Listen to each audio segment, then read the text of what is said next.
Кутмандуу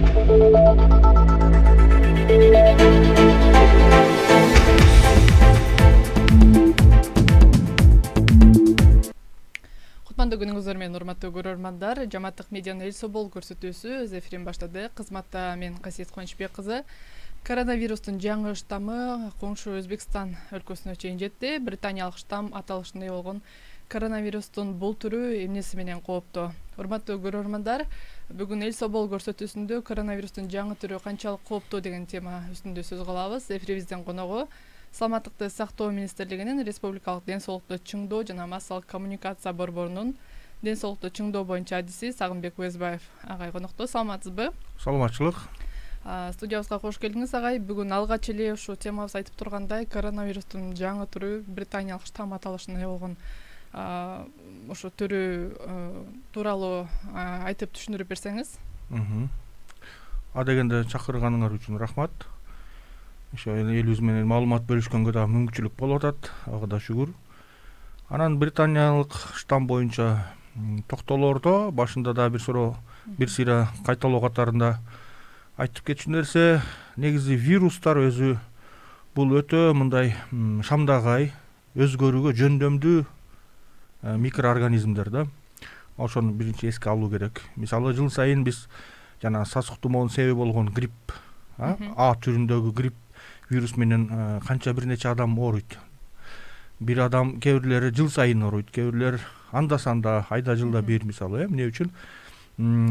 Иммунитет бар болгон себебинен көпчүлүк адамдар оорубай эле мындай мамиле болсо деле, карым катнаш болсо деле, оорулар бар болсо деле кээ бирлер оорубай калат иммунитет болгон себебинен.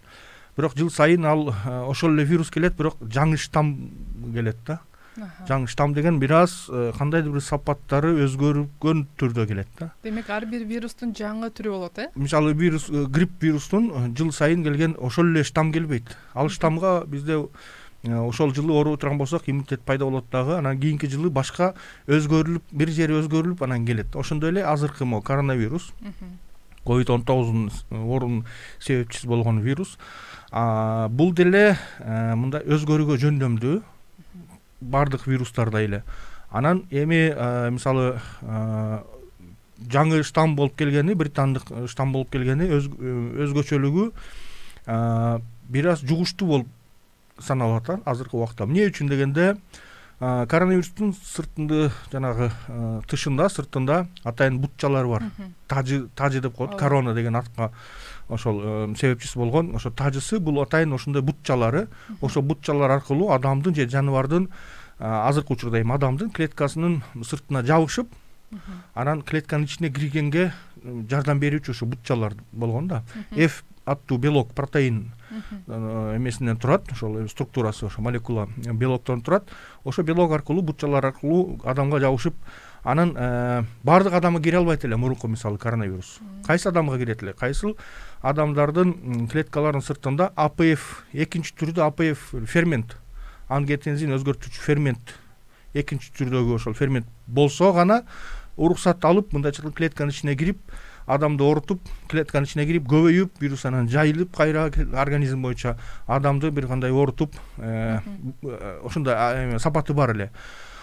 Азыркы жаңы штамм бул уже жанагындай ал фермент барбы, жокпу, уже мындай клетканын ичине кирип, адамды оорутканга жөндөмдүү деген кабарлар келип атат да. Демек, ошол бутчаларында кандайдыр өзгөрүү болгон да. Вирус ошол эле, ошо мойдон, түйү тамыры мындай чыкканда түйү теги ошол эле мойдон, Баланчаевич мисалы, деп койсок. Бирок бир аз эмеси өзгөрдү да. Аты, кебетеси бир аз. Ошо бутчаларда бир өзгөрүү болду. Кандай болду? Жугуштуу болуп калды. Мында чыкканда фермент, адамдын клетканын үстүндө фермент барбы, жокпу, дарбаза ачыкпы, жокпу, ага көп деле мындай маани бербей калып, уже жабышуучу жанагындай сапаты дагы курчалып, анан клеткага кирүүчү дагы сапатка ээ болду. Уруксат сурабай эле мындайча айтканда. Бирок аны менен бул вирус өтө коркунучтуу десек дагы жаңылышып калышыбыз мүмкүн. Эмне үчүн? Ошол эле вирус, ошондой эле дарыланат, ошондой эле иммунитет пайда болот, буюрса бардыгында эле. Болгону баягы мурда мисалы жаш балдар, өнөкөт оорулар жок адамдар, аларга көп кире албаган себебинен жеңил түрү менен ооруган. Азыр болсо орто жанагындай чоң адамдар ооругандай эле оорушу мүмкүн, жаш балдар. Бирок дүйнөлүк коомчулук аябай тынчсызданып жатпайбы? Тынчсызданат эми, жаңы вирус болгондуктан кийин тынчсызданбай койбойт экен. Түрдө өлүмгө алып келиши мүмкүн депчи. Өлүм ошол эле деңгээлде боло турган болсочу, кадимкидей эле вирустай эле болгону жанагы жугуштуу болгон себебинен көп каттала турган болсо, албетте салыштырмалуу канчалык көп болсо ошол көп арасында мисалы өлүм деңгээли болот да. Бирок Кыргызстанда өлүм деңгээли 1,5% бул расмий жанагы катталган учурларга салыштырмалуу өлүм деңгээли 1,5% эле. Мисалы бул эле анткени анча деле бир коркунучтуу эмес. Арасында эми баягы көбүнчө улгайып калгандар, өнөкөт оорулар бар адамдар көп кыйналууда да, каза болгондор да көбүнчө ошолор да. Өнөкөт оорулар бар адамдар көбүнчө. Бул эмне деген бизге кабар берет. Демек өзүбүздүн бир жашообузга дагы бир сыйра көңүл буруу дегенди түшүндүрөт бизге. Ошого тыянакка келишибиз керек да. Анткени биздин жүрүм турумга жараша ден соолугубуздун да кубаттуулугу ошондо экен да, карабайсызбы? Ден соолугу өзү негизи бир нече себептердин ичинен 50дөн 65%га чейин жүрүм турумга көз каранды болот. Биздин ошол тамак ичүү адатыбыз, кыймыл аракет адатыбыз, уктоо адатыбыз, маанай алып жүрүү кандай көтөрүңкүбү же маанайыбыз пас болуп жүрөбү дайыма. Ошо дагы бир кичинекей көзгө көрүнбөгөнү менен канча бир деңгээлде иммунитетке таасир этет. Анан башка оорулардын дагы келип чыгуусунда да жүрүм турум болот. Ошол эле жүрөк кан тамыр оорулар. Мына азыр ошол каза болгондордун дээрлик көбү жүрөк кан тамыр оорулары менен ооругандар, өпкө өнөкөт оорулары менен ооругандар, кант диабети менен баарлык адамдар болуп келатат. Далил, фактылар өзү айтып атат. Коронавирустун кесепети. Коронавирустун оорулошуп кеткенинен кыйналгандар көбүнчө ушул оорулар бар адамдар болуп келип атпайбы? Булар оорулар бардыгы жугуштуу эмес оорулардын тобуна кирет. Жана алардын себеби жүрүм турум. Жүрүм турум деп айтып калдыңыз. Бүгүнкү күндө негизи массалык иш-чаралар деле болуп жатат. Ошо коронавирустун толук абалын кандай баалайсыз? Азыркы учурда эми кете элек эпидемия дагы эле болуп атат. Анткени арабызда ооруган адамдар бар, оору элек адамдар дагы бар. Качан бир сыйра мындай чыкканда баарыбыз башыбыздан өткөргөндөн кийин анан эпидемия кайтат өзү ушундай да, мыйзамы ушундай. Эпидемиянын мыйзамы ушундай. Муну эч жакка мындай жокко чыгара албайбыз. Вирус бар. Ооруп аткан адамдар бар, вирусту алып жүрүүчү, ташуучу адамдар бар. Чөйрө барбы? Аба, буюмдар, биз колдонгон эметкен бар. Оору элек адамдар бар, иммунитети жок адамдар барбы? Бар. Демек, эпидемия дагы боло берет. Бирок биздин иш-чараларыбыз максаты ошо оору элек адамдар бул аба аркылуу, байланыш аркылуу жугуучу вирус болгондуктан оорубай кое албайт экенбиз. Мындай сактаныш өтө кыйын болот экен да. Анткени мамилени үзө албайт экенбиз да. Биз айга көчүп кете албайт экенбиз, туурабы? Абаны жок кыла албайт экенбиз, буюмдарды колдонот экенбиз. Демек биз ооруй турган болсок дагы оптом жанагындай больницага кирип бара албай эле да. Анда медицина эч бир кайсы бир өлкөн медицина болбосун жардам бере албай калат. Биздин максатыбыз ошол таптакыр дагы токтото албасак ооругандарды, бирок ошонун санын мындай порция менен мындай азастан мисалы барып иммунитет пайда кылып алып, көпчүлүктөр үйдөн эле дарылап айыгып чыгып атышат. Ошол эң жакшысы. Ошол үйдөн эле жеңил орто түрү менен башынан өткөрүп иммунитет пайда кылып алса, ошол эң жакшы болуп эсептелет. Анан өтө эле оор акыбалга түшүп кыйналгандар гана ооруканага барып жардам көрүүсү, анда ушул талапка ылайык ошол болот. Аларга азыркы медицина дарылаганды биз үйрөнүп алдык. Протоколдор бардыгы биздин эффективдүү болуп келет, натыйжалуу, жогорку баага ээ болгон биздин протоколдор, Кыргызстандын иштеп чыккан ошо жумушчу топ иштеп берген протоколдор бардык дүйнөлүк жанагы серепчилер жогорку баа берген. Муну айыгып келип атат. Канчасы почти бардыгы эле муну ооругандар айыгып келишти да. Болгону эле ошо 1,5% силекке каршы каза болду. Эми убакыт сааты келген болуш керек. Биринчиден, экинчиден ошол кеч баягы же кайрылгандар, өтүшүп кеткендер, балким ушундай бир себептер эми аныктай тургандан өзүнүн комиссия өзүнүн чечимин чыгарат. Бирок ушул сиз дагы сөзүңүздү айтып кетпесизби, баягы аябай оорубай турса анда үйдөн эле дарыланганга болот депчи. Бирок кээ бир адамдар баягы чыдамкайлык менен менде жеңил эле түрү болуп атат деп дагы көз жумуп өтүп кетип аткандар болуп атат да. Анан убагында кантип ушул нерсени аныкташ керек да баягы. Ал деген нерсе ошол жашаган жерде дарыгердин көзөмөлүндө болуш керек биринчиден. Ушундай грипп сыяктуу, тумоолоп калган сыяктуу белгилер пайда болгондо эле дарыгерге чалып кабарлап айтыш керек. Менде момундай белгилер пайда болду, келип менин акыбалымды көрүп кет депчи. Анан атайын байкоо баракчаларын берет, колуна тапшырат.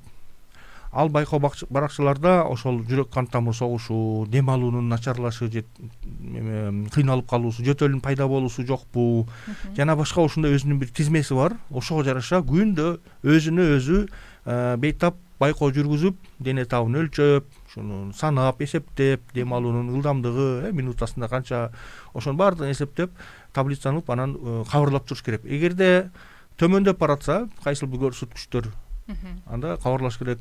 Тууганым, дарыгер тууганым, менин акыбалым менимче төмөндөп барат, момундай болуп баратат.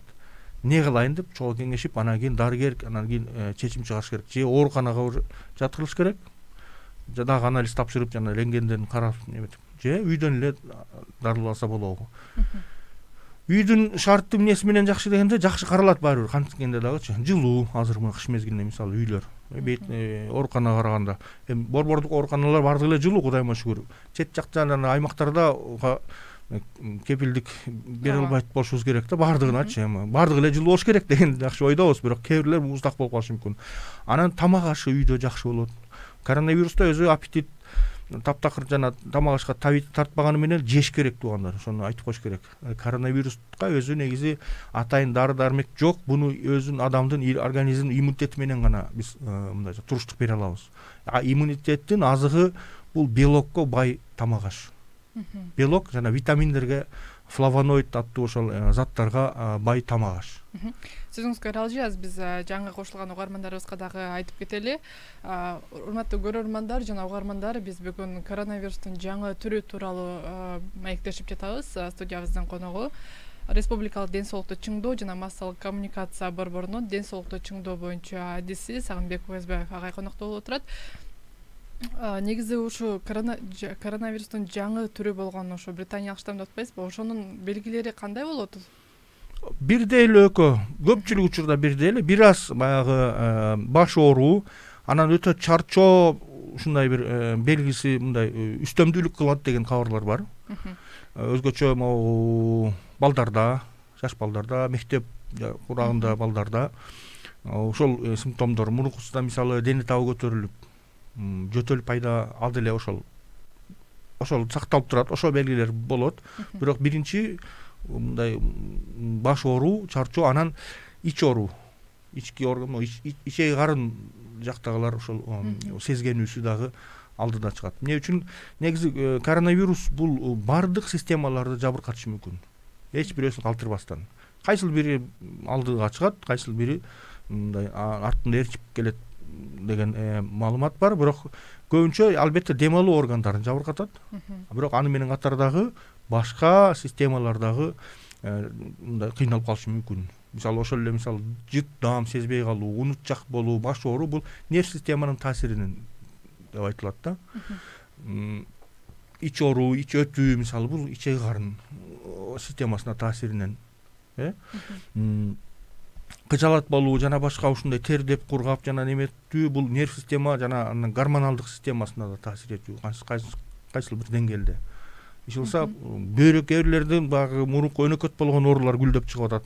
Оорлошуп, бөйрөк ооругандар, бөйрөк ооруп, ашказан ооругандар, ашказан ооруп, муундар ооругандардыкы муундар ооруп, кант диабет болгондо күчөп мисалы, жүрөк кан тамыр оорусу барлар, алардыкы ошол оорулар күчөп кыйналууда. Бул белгилер ошо дүйнөлүк саламаттык сактоо уюму тарабынан көрсөтүлүп атат да, ушундай окшоштуктар болот депчи. Бул дүйнөлүк масштабта изилдөөчүлөр азыр өтө мындай көз караш менен, өтө мындай паамдуу, мындай аябай дыккаттык менен буга изилдөө жүргүзүп аракет кылып атат. Анткени жаңы вирус кандай болуп кетерин дагы эч ким айта албайт азыр.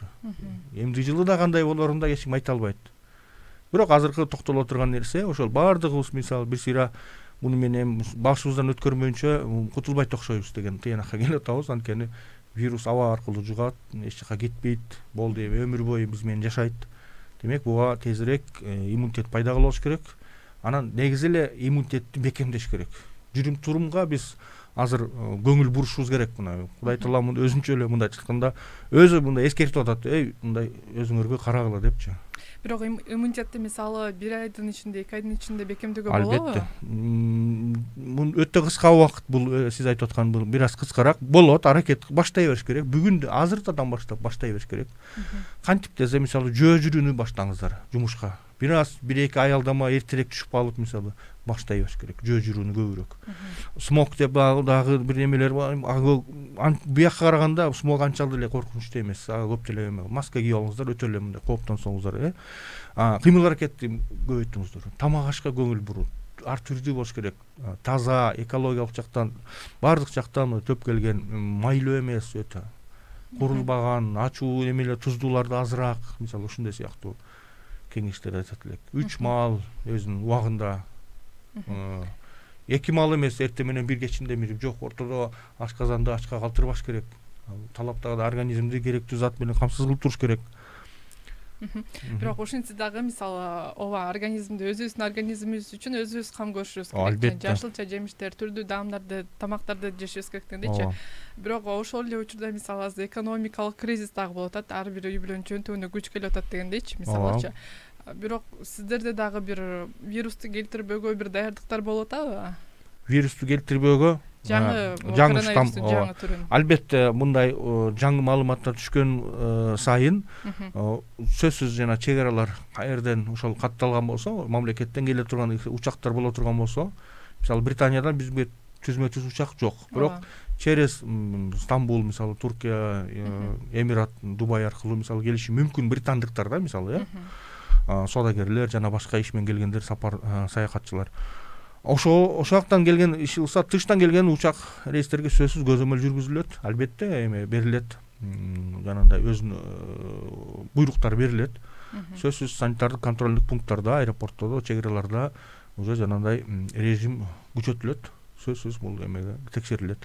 Бирок симптомдор бир, белгилери бир, сырттан билинбейт. Анализден бизде мисалы менин билишим боюнча жаңы штамды эми гана реактивдерди келип аныкталбаса, британдык штам экендиги аныкталышы дагы кыйынга туруп калышы мүмкүн. Демек бизде аны аныктоочу каражаттар жок. Азыр аныктала албайт, ооба. Россияга жөнөтөт же ошо Дүйнөлүк саламаттык сактоо уюмунун лабораториясына жөнөтүлөт. Ошондо гана эмете албаса, бирок азыркы учурда мисалы катталган оорулардын саны суткасына уже канча 50-нын тегерегинде, 50-58 деп келет бүгүнкүгө. Анын ичинен анализден чыккандар 20-сында эле мисалы положительный жанагы бар, ПЦРден вирус бар деп чыкты. Калгандарды мындай белги аркылуу эле божомолдоп коюп атат. Ковидтан болгон, пневмония болгон болуш керек депчи. Болушу да мүмкүн, болбошу да, башка да инфекциялар болушу мүмкүн. Азыркы учурда эми күн жылып баштады, эми грипп вирусу дагы күч алышы мүмкүн. Аны менен катар, ошон үчүн дагы эле эрежелер актуалдуу, жанагы жеке гигиена, кол тазалыгын сактоо, бет кап тагынуу коомдук жайларда, орто аралыкты сактоо коомдук жайларда. Бөлмөлөрдү желдеткенге азыр мына мүмкүнчүлүк болуп атат. Күндүз жылып калды, Кудайыма шүгүр, плюс болуп калды температура. Терезелерди ачалы, кичине желдетели анда-санда. Жанагы ишканаларда эшик туткаларын дайыма сүртүп туруу, тазалап туруу, жана буюмдардын үстүн улам жана ным чүпүрөк менен тазалап туруу, ошону да аракет кылган. Анан ошол эле баягы маанайды көтөрүнгү алып жүрүү, паникага алдырбоо. Вирус ушундай. Ар тараптан бизди сынайт эми. Кандай экен биздин даярдыгыбыз? Биз ошо даяр бололу, өзүбүз ден соолугубузга көңүл буралы, чың алып жүрөлү, иммунитетти бекемдели, жакшы тамактанайлы. Анан да иммунитетти бекемдей турган нерсенин бир маанилүү жери уйкуну жакшы бышыралы туугандар. Уйкуну бышыруу бул дагы организмди эс алдырат дагы, иммунитетти бир топ кубаттайт. Көбүрөөк укташ керек депсиз? Жок, туура укташ керек. Көбүрөөк эмес. Эң жакшысы 6-7 саат сергек бөлмөдө, катуураак төшөктө, анан эртерээк жатуу ошон бул маанилүү. Эртең түнкү саат 10дон баштап 1ге чейин, түнкү саат 1ге чейин уйку гормондор өтө активдүү келип чыккан болот да. Ошондо пайдаланып берекелүү уйку менен эс алып алыш керек да. Анан кийин гормондор токтойт, анан уйкунун анчалык берекеси болбойт. Өзү билесиздер, түн жарымда бир ойгоно алгандан кийин улам ойгонуп же жаман түш көрүп, экинчи түн ошондо өткөрөт да.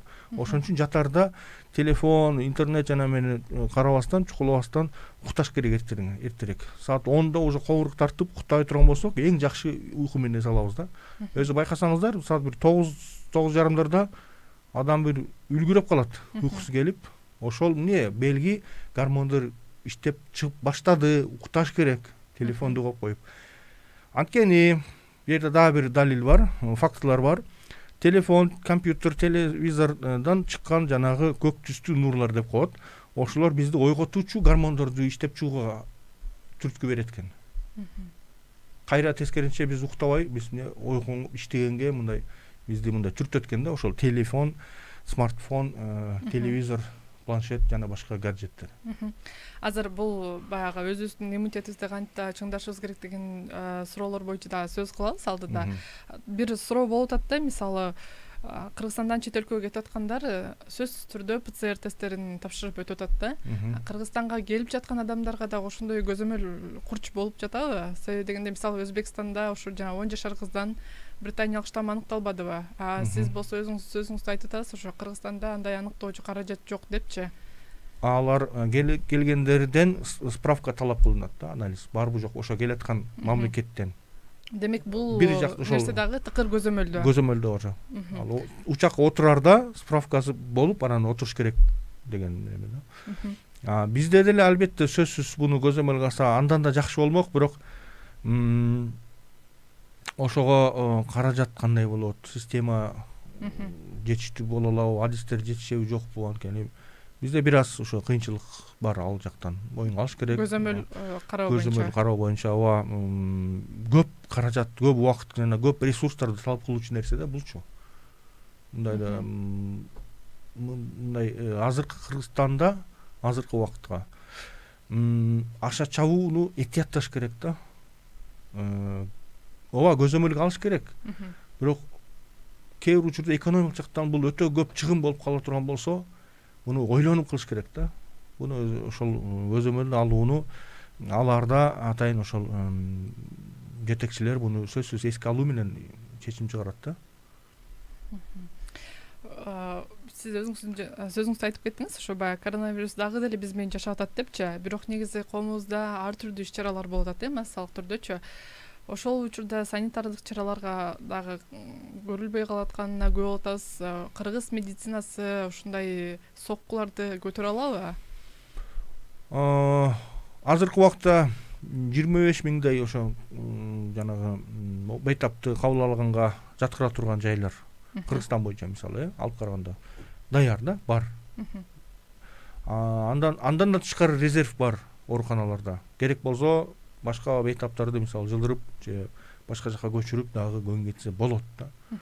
Бирок андай болбой эле койсун да. Ошого жараша биз сиз айткандай эрежелерди сактай турган болсок, өзгөчө могу келаткан убакытта Оксфордтун бир жумушчу топ, ошо изилдөөчүлөр Кыргызстанда буга чейин болуп аткан божомолдор, алар айткан божомолдор аткарылып эле келатат, ишке ашып эле келатат да. Эмне үчүн бул илим да. Илимди четке чыгара албайбыз. Алардын өзүнүн инструменттери бар. Божомолдо турган колдомолор бар да. Ошолорду алып караганда март, февраль, мартта дагы болушу мүмкүн деген азыр божомол бар да. 3-чү толкун. 3-чү толкун дейсиздер, мейли толкун. Негизи толкун эмес бул, бир эле толкун болуп келатат, просто баягы катталган сандардын көбөйүшү.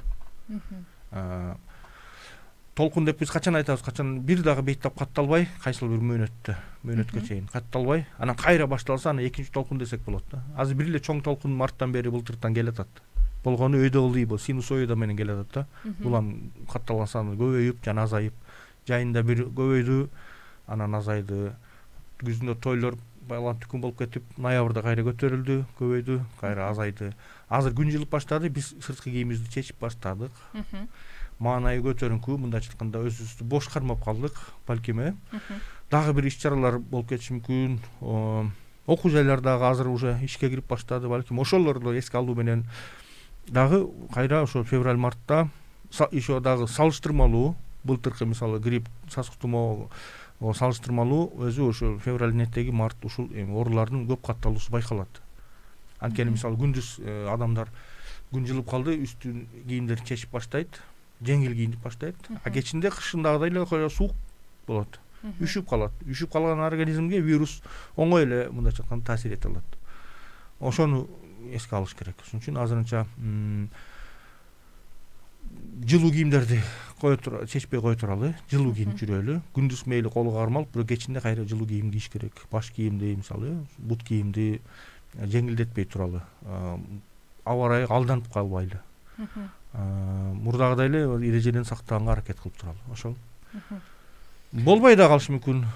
Үчүнчү мындай катталган оорулар, бейтаптардын саны. Бирок болуп калат деген божомол бар да. Азыр ошого биз даярдык көрүлүүдө, даяр бардык эле.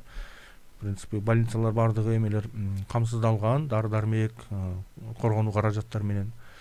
Бирок ошол адамдарга азыр дагы бир сора эскертип коюш керек.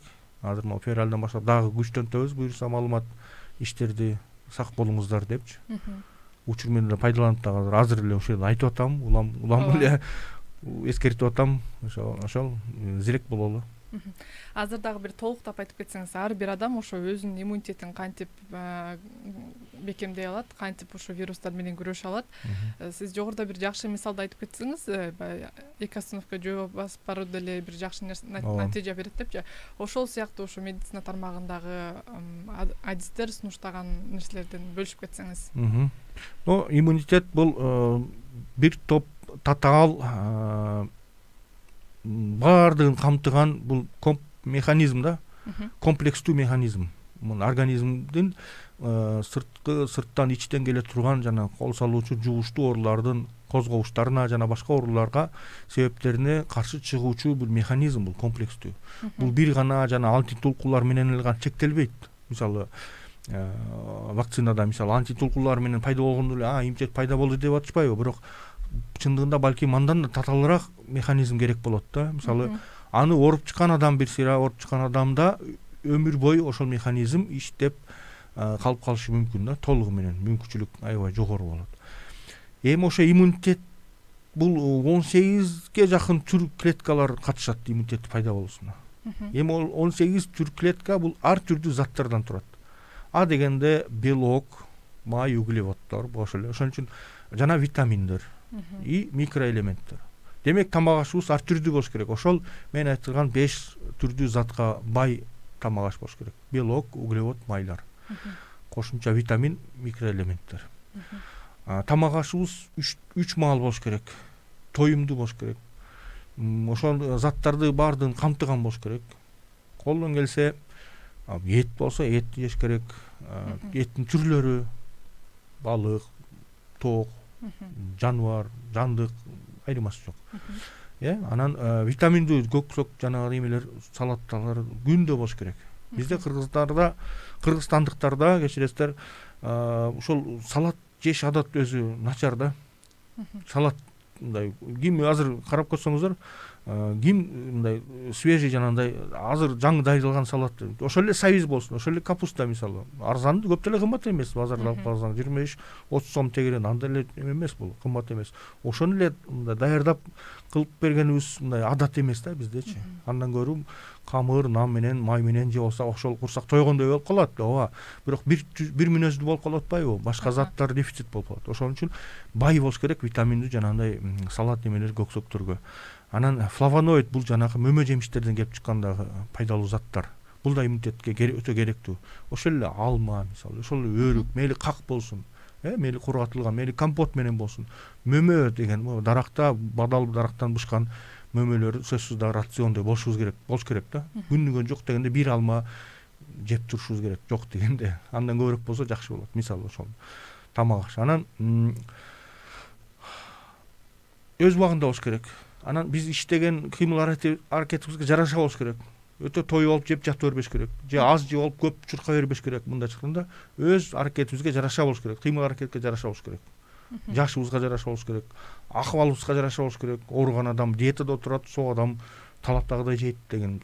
Кичинекей бала көбүрөөк, азыраак жейт, кечиресиз, чоң адам көбүрөөк жейт. Мисалы ушундай сыяктуу. Жайында көбүрөөк суусундук, кышында тоюмдуураак. Сөзүңүзгө аралчы азыр Фейсбуктан дагы көрөрмандардан суроо келип атат. Ошол суроолорго жооп берип койсок, жаңы штамда кандай белгилер пайда болду, ооруларда кайсы белгилер пайда болушу мүмкүн дейт. Буга жогоруда жооп берип кеткенсиз, бирок дагы кайталап коесузбу суранычы? Белгилер ошондой эле. Вирус анткени бир болгону жөндөмү бир аз өзгөрдү, атаң белгилери ошол бойдон эле. Ошол эле дене табуу жогорулашы, жөтөл, алсыроо, анан оорулашып кетсе жыттам сезбей калуу. Анан бир аз ошо жаңы штамдыгын айтып атышат, маалымат, бирок ал дагы так эмес, жанагы ич ооруу көбүрөөк болот экен, баш ооруу көбүрөөк болот экен деген маалымат келип атат. Бул эми белки коронавируста деле ошондой болгон, баш ооруу, ич өтүүлөр, так что эмелер белгилер бирдей эле, эч мындай көп деле айырмасы жок. Кыргызстанда катталган учуру барбы ушул оорунун дейт. Угарман кечирээк катышып калды окшойт, дагы жооп берип койсоңуз. Жок, Кыргызстанда али бери жок. Келеби келбеби белгисиз, келип калышы да мүмкүн, толугу мүмкүн. Анткени мына бизге Британия менен түзмөчү болбосо да Орусия аркылуу жана башка мамлекеттер аркылуу да келиши мүмкүн. Өзбекстанга деле мисалы Сауди Аравиядан келген учак менен келди деген маалыматтар келип атат, Бирок ал киши көзөмөлгө алынган, байланыштары көзөмөлдө Өзбекстан медиктер аркылуу. Анан бизге канчалык ал качан келет да белгисиз. Келсе дагы мындай да ал вирус ошол бойдон эле таза да келбей, балким ортодо аралашып, мындай кичине жумшак да келип калышы мүмкүн да. Өтө эле мындай ачуусу тарап дегендей да, аралашып, анткени вирус өзү ошондой келген улам адамдан адамга жуккан сайын ошол адамдын сапаттарына да бир ала кетет да, мындайча айткандачы. Бир аз ошол жумшактыкты же ачуулукту эмеге жараша, кожоюнуна жараша. Аз да бир суроо бар. Балдарда оорушу мүмкүн болсо, аймактардагы мектептерди жабуу керекпи? Кандай ойдосуз дейт. Мындай да, бул ар ким жергиликтүү бийлик, ошол жооптуу кишилер өздөрү баалап анан чечим чыгарыш керек. Мисалы, бир айылда биринчи класстан бир эле А класс бар да, мисалычы. Аларда бир 12 эле бала окучу. Толугу менен орто аралыкты сактай алат. Коомдук транспорт менен жүрбөй, жөө барып келет мектеп менен үйгө, демек андай боло турган болсо, анда окуу абзелирээк болот буларга. Анткени жугуп калуу коркунуч өтө мындай төмөн жакта да. Шаарларга алып караганда биякта коомдук транспортко чыгууга мажбур болот. Көп класстар окуйт. Биринчи класстардан бир 4-5 класс болуш мүмкүн, бир параллелде мисалы, алар топтошот, мектеп ызычуу болот. Андан көрүү буларды бир аз токтотуп туруп, анан кийин кичине акыбал турукташып калганда баштаса жакшыраак деген ойдобуз. Бул жеке биздин оюбуз, да башка бир эпидемиологдор менен дагы кеңешип сүйлөшсөк ошондой деп атышат да. Ошол бул ар ким өзүнүн мектеп шартына карап чечим чыгарса туура болот. Түшүнүктүү. Негизи ушул жылы пандемия болгондон тарта көпчүлүк маселелер коронавируска бурулуп атып, башка оорулар дагы көз жазымда калып калгандай да. Ошол эле гепатит да, туберкулез, рак оорулары боюнча абал кандай Кыргызстанда? Алар жылдан жылга катталганы бирде азайып, бирде көбөйүүдө. Албетте бул жылы, былтыркы 20-жылы биз ошол коронавирус менен алек болуп атып, берки оорулардын чынында айткан талаптагыдай иш жүргүзө алган жокпуз. Анткени көпчүлүк учурда алар менен аларга мындайча айтканда бетме-бет байланыш менен бетме-бет жолугушууларга талап кылынчу эле да. Анан баардыгы онлайн өткөн себептен аларга мындай талаптагыдай көңүл бурулбай калды. Бирок аракет кылдык колдон келишинче онлайн сабактарда бул темалар боюнча дагы эскертүүгө аракет кылып аттык. Алга жок болгон жок дей албайбыз. Болуп атты. Бирок баягындай баары бир үзгүлтүүгө учурады. Аларды да эске алыш керек. Мисалы, мажбур түрдө жанагы гепатит жана туберкулез менен жаткан бейтаптар жаткан ооруканаларды коронавируска жанагы бет менен ооруган бейтаптарга орун бошотууга мажбур болду медицина. Аны да билесиздер, инфекциялык ооруканалар мисалы, жана ошол туберкулез дарылаган оорукана ошол менен байланыштуу аларга жакшы көңүл бурулбай калды. Бирок аны менен таптакыр эске алынган жок десе да болбойт. Эсибизде ал боюнча иштер болуп атат. Кайра орундатабыз, буюрса иштер кайра башталдык. Мына жакын арада кече туберкулез боюнча иштер башталды, гепатит боюнча да иштелип келатат, маалыматты да жаңыртып атабыз. Өзгөчө мектеп окуучуларга дагы ушуну баштай эле атабыз. Анткени мисалы гепатит Б түрүндөгү гепатит өмүр бою таасир этиши мүмкүн, зыян ден соолукка зыян таасир этиши мүмкүн. Аны жаштайынан маалымат менен бекемдеп койбосок, балдарды кийин келечекте жуктуруп алышы ыктымал боло турган болсо, кыйналып калышы мүмкүн өмүр бою. Ошон үчүн мектеп курактан баштап маалымат беришибиз керек да, кантип жуктурбоо гепатит. ВИЧ мисалы адамдын иммуникем вирусу адил ошондой жүрүм-турумга байланыштуу, аны дагы жаштайынан бала билиш керек. Кантип жуктура албоонун ыкмаларын билиш керек. Тилекке каршы акыркы маалда, жылдарда адам иммуникем вирусу ВИЧ. Бул жыныстык жол аркылуу жугуу биринчи орунга чыкты. Мурда мисалы баңгизат колдонгондор бири-бирине жана ийне колдонуп жуктурган болсо, азыр жыныстык жол аркылуу мисалы жуктуруу алдыга чыкты. Бул эмне деген? Бул адеп акылактын төмөндөп баратканын белгиси. Демек, ортодо бир кандайдыр тиги тарбия иштер үзгүлтүүгө учурап атат. Бул ошонун белгиси. Дагы бир суроо келди. Негизи эле Кыргызстанда ооруган адамдар көп. Себеби эмнеде? Ооруган адамдар COVID-19 боюнчабы? Же эмне боюнча? Жалпы ооруган адамдар көп деп жатат да? Жалпы ооруган адамдар көп. Себеби өзү башында да бир сыр айттым, да кайталап кетерим. Ден соолук өзү 10% тукум куучулукка көз каранды, 20% медицинага, 20% жашоо шартына, анан 50% жүрүм-турумга. Жүрүм-турум демекчи ушул нерсе көп абдан кызык болуп атат да. Мисалы азыр эки адам сүйлөшүп атканда деле баягы ковид болуп оорудум, аябай стресс болдум деп айтканды угуп калабыз да. Негизи ушул оорунун көп себеби ушу стресстен деп айтып калат эмессиздерби? Кантип стресс болбош керек?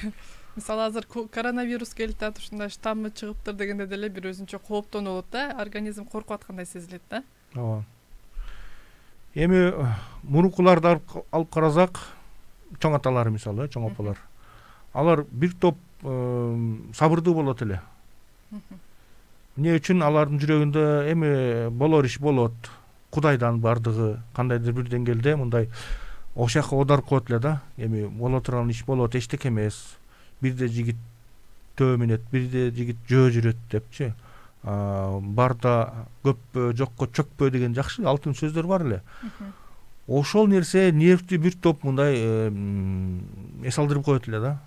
Бизде азыр ошол нерсе жоголуп баратат. Биз алыстап баратабыз ошол нерседен. Бизде кыргыздарда жакшы бир ошол ата бабадан калган салттар, каада салттар бар эле, ошондой эмелер бар эле, мамиле бар эле, ооруга деле, өлүмгө деле мисалы көп деле мындай стресс болбойт эле да. Сабырдуулук бар эле, чыныгында жүрөгүндө токтоо бар эле. Кудайга ыйгарып коюп, ошону маселени ошо Кудай менен чечип коет эле көпчүлүк учурда, Ошол нерсе да бизде азыр эмнегедир жоголуп баратат. Биз эмнегедир акчага көбүрөөк таянып калдык. Нерсеге көп таянып калдык. Дары-дармекке, врачка, дарыгерге, ушулар болсо жакшы болот депчи. Өзүбүзгө көңүл бурбай атабыз да. Өзүбүздү мындайча айтканда,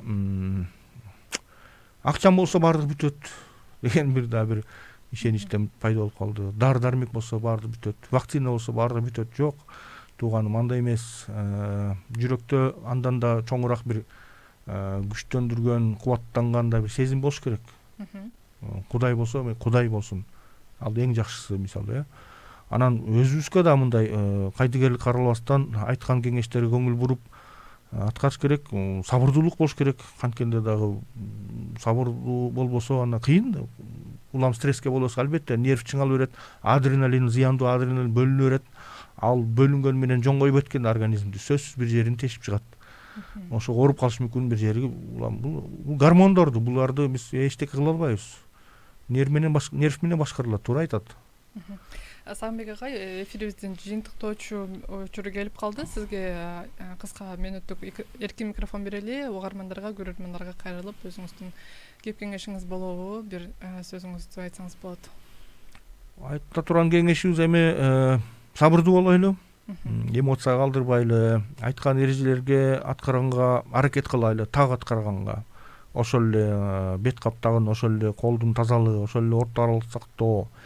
Кайерде мисалы бирөө талап кылып атса, мекемелерде аны жаман көз менен карабай, түшүнүк менен кабыл алып, ошол аткарганга аракет кылайлы.